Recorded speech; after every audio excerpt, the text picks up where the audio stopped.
मुंबई के लालबाग के राजा विश्व भर में प्रसिद्ध है। मूर्ति के सोने के आभूषण लालबाग के राजा को और भी आकर्षक बनाते हैं। लेकिन क्या आप जानते हैं कि इन भव्य आभूषणों को किसने बनाया है?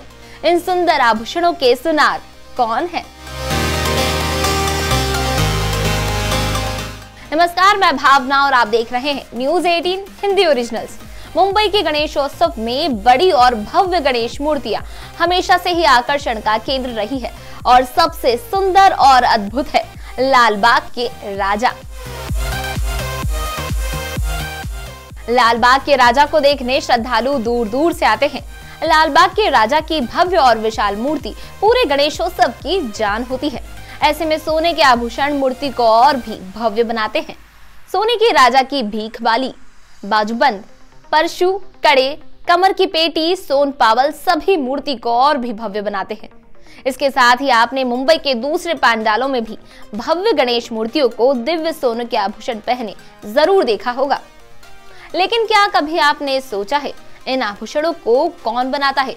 इतने विशाल आभूषण का निर्माण करना कितना मुश्किल होगा, इसे कौन करता है? तो आपको बता दें कि इन आभूषणों के सुनार है नाना वेदक।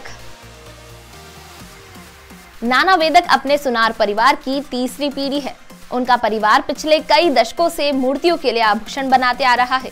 वे कई सालों से शहर के प्रसिद्ध पंडालों के लिए भगवान के आभूषणों को डिजाइन कर रहे हैं और उनमें चमक ला रहे हैं। नाना वेदक मूर्तियों के लिए आभूषण बनाने में माहिर है। वे मुकुट, चूड़ियां और हार जैसे सभी आभूषण डिजाइन करते हैं।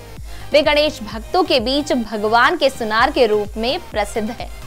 आर्टिस्ट नाना वेदक लालबाग के राजा के सोने के पाव बनाकर फेमस हुए हैं। अब गणेश मंडल के कार्यकर्ता भगवान गणेश के आभूषणों के लिए नाना वेदक के पास ही जाते हैं।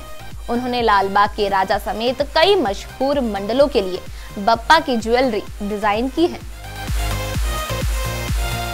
गिरगांव के नाना वेदक पिछले 54 सालों से सराफा कारोबार में हैं।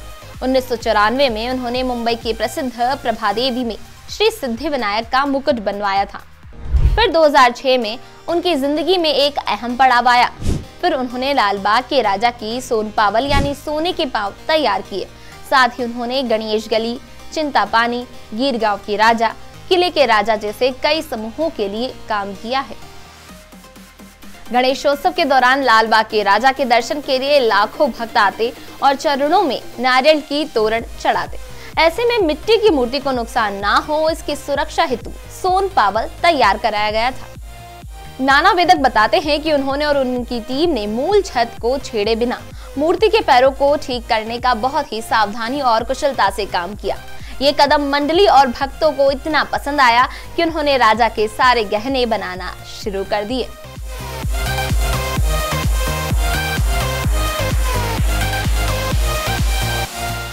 ये जानकारी आपको कैसी लगी हमें कमेंट सेक्शन में जरूर बताएं और ऐसे ही दिलचस्प वीडियोस के लिए बने रहिए न्यूज 18 हिंदी ओरिजिनल्स पर।